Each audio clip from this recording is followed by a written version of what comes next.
Welcome to Lost in Revision. All of our content is public domain fairy tales and folklore. We are here to celebrate the original literature instead of just reading the modern sanitized versions.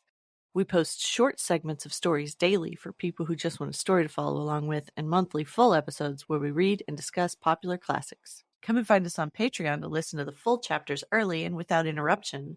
Any support you can offer helps keep this podcast going and you entertained. All of our music is by Nathan Hubble and is used with his permission. Thanks, and enjoy the show. Chapter 9. The Pride of Perks. Part 5. Bobby paused. "That's all right," said Perks. "Your ma's a born lady. We'll keep the little frocks and what not, Nell." "Then there's the perambulator and the gooseberries and the sweets," said Bobby. "They're from Mrs. Ransom. She said, 'I dare say Mr. Perks's children would like the sweets, and the perambulator was got for my Emmy's first. It didn't live but 6 months, and she's never had but that one. I'd like Mrs. Perks to have it. It would be a help with her fine boy. I'd have given it before if I'd been sure she'd accept it from me. She told me to tell you," Bobby added, "that it was her Emmy's little one's pram." "I can't send that pram back, Bert," said Mrs. Perks firmly, "and I won't, so don't you ask me." "I'm not asking anything," said Perks gruffly. "Then the shovel," said Bobby. "Mr. James made it for you himself, and he said—" "Where is it? Oh, yes, here. He said, 'You tell Mr. Perks it's a pleasure to make a little trifle for a man as is so much respected.' And then he said he wished he could shoe your children and his own children like they do the horses because, well, he knew what shoe leather was." "James is a good enough chap," said Perks. "Then the honey," said Bobby in haste, "and the bootlaces. He said he respected a man that paid his way, and the butcher said the same. And the old turnpike woman said many was the time you'd lent her a hand with her garden when you were a lad, and things like that come home to roost. I don't know what she meant. And everybody who gave anything said they liked you, and it was a very good idea of ours, and nobody said anything about charity or anything horrid like that. And the old gentleman gave Peter a gold pound for you and said you were a man who knew your work. And I thought you'd love to know how fond people are of you, and I was never so happy in my life. Goodbye. I hope you'll forgive us some day." She could say no more, and she turned to go. Stop," said Perks, still with his back to them. "I take back every word I've said contrary to what you'd wish. Nell, set on the kettle."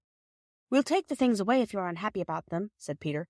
"But I think everybody'll be most awfully disappointed, as well as us."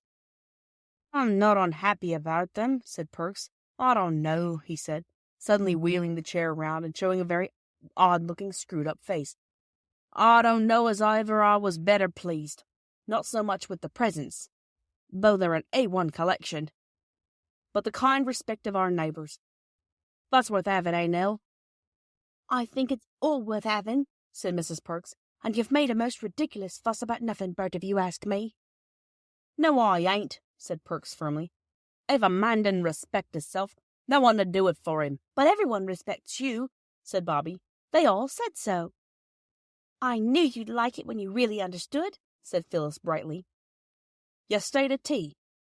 Later on, Peter proposed Mr. Perks's health, and Mr. Perks proposed a toast also honored in tea, and the toast was, "May the garland of friendship be ever green," which was more poetical than anyone had ever expected from him.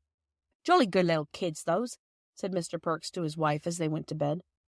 "Oh, they're all right, bless their hearts," said his wife. "It's you that's the aggravatingest old thing that ever was. I was ashamed of you, I tell you. You didn't need to me, old gal. I climbed down handsome soon as I understood it wasn't charity. But charity's what I never did abide and won't neither." All sorts of people were made happy by that birthday party.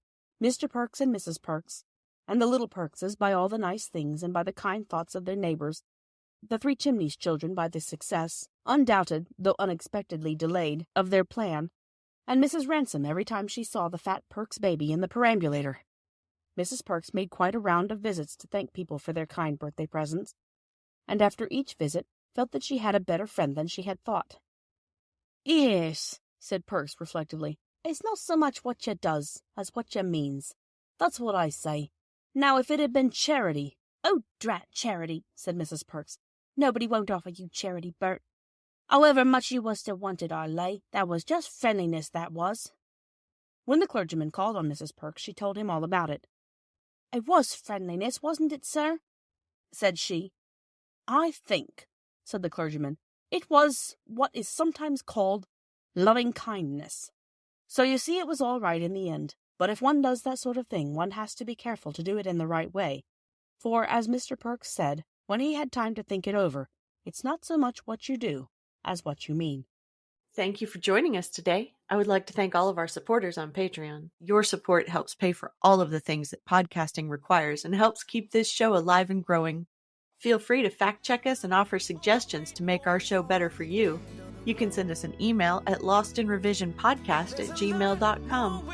Don't forget to follow and give us a good review anywhere you listen, and share with your friends and family. There's a lot more waiting for us all at the end of the road.